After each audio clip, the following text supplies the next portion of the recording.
in Russia enters its third year, with Soviet armies pounding the Nazis from the Black Sea to the Baltic.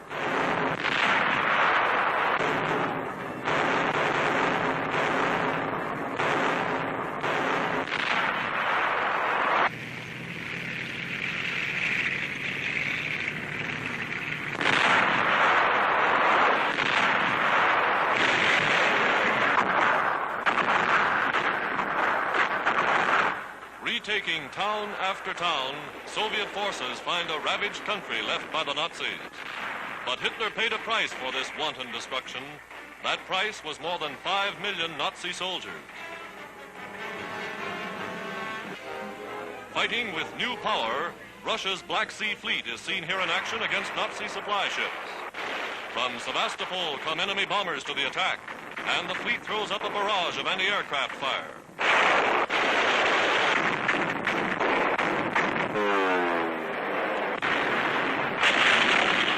In the engagement, a ship is set ablaze. Dramatic action films of Soviet sailors fighting the flames and saving their ship.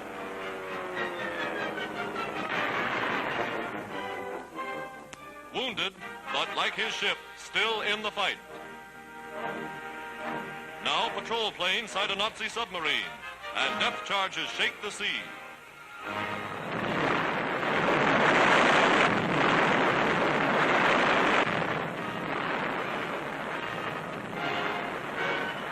One more enemy raider that will never raid again.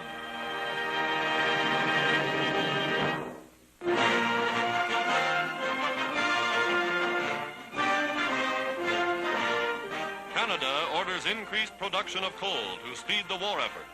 Soldiers who are experienced miners volunteer to help the home front.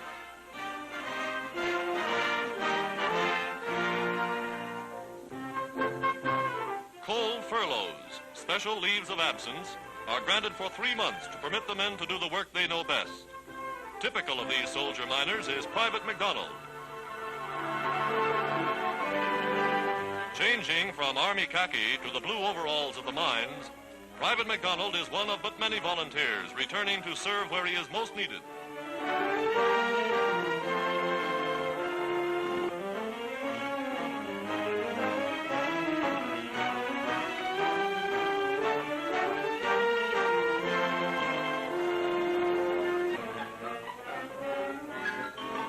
To a mine that tunnels 5 miles out beneath the Atlantic Ocean, Private McDonald goes to work with pickaxe and drill.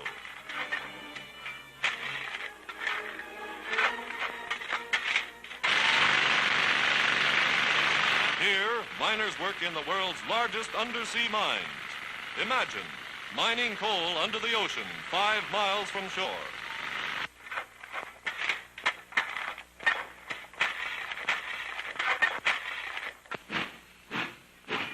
Trains bring out more than 12 million tons a year. Coal carried direct to ships waiting at the docks.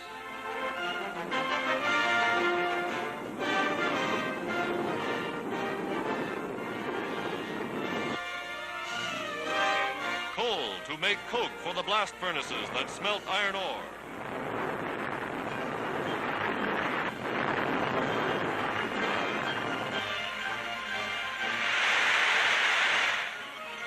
To make steel, the crucible of modern war. Canada, 4th largest producer of war products for the United Nations, is doing a magnificent job.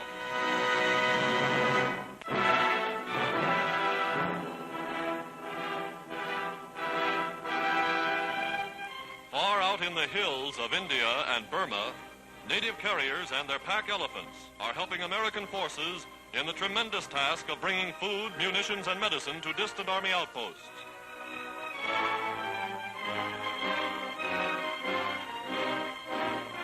To reach the more inaccessible garrisons, faster methods of transport are used.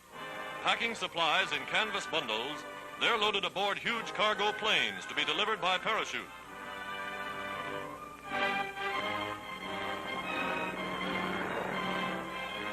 Plane sighted, the mountain forces spread a white marker on the ground to guide the pilot.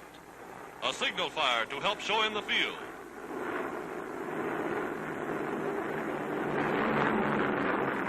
And here come the bundles, floating down by parachute. traveling overland, the trip would take days. Now they reach men with supplies in a matter of hours. Another spectacular wartime achievement for air transport.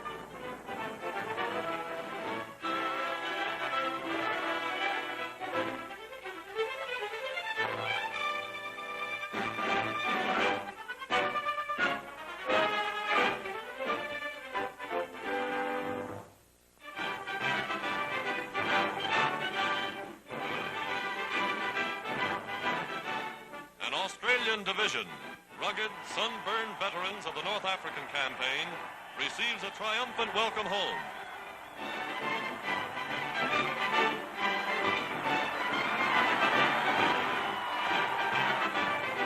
After months of fierce desert warfare, they've been replaced by fresh troops from Britain and the United States. Australian nurses who were with the 8th Army march with the men. These soldiers have seen service and they're glad to be home.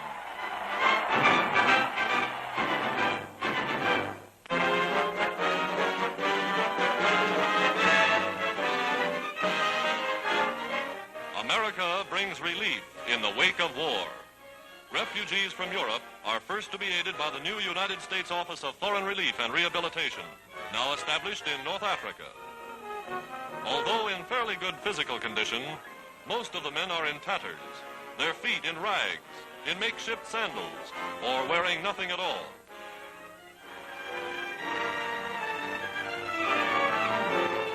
This United States Army truck, bringing food, medicine, clothing, and even bedding, is the most welcome sight they've seen in 3 long years. Each man is given 2 pairs of socks, a suit of underwear, shirts, and most needed of all, shoes.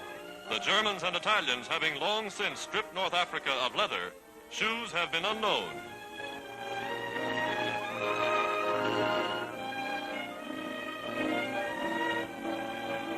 United States civilian officials are in charge of the distribution.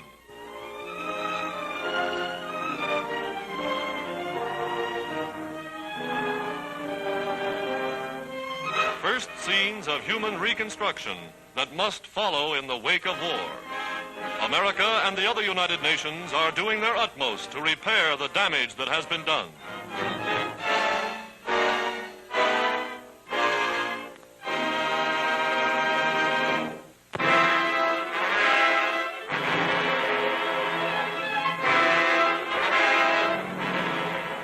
Giant Liberators of the United States Army Air Force, bound for Leh, an important Japanese naval and air base on the island of New Guinea in the South Pacific.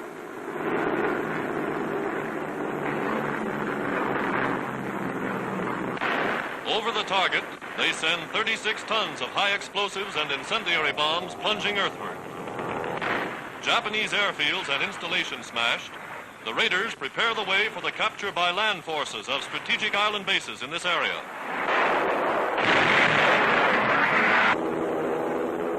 Now, flying high across picturesque northern New Zealand, Dominion airmen in American-built fighter planes patrol the skyways on the lookout for Japs.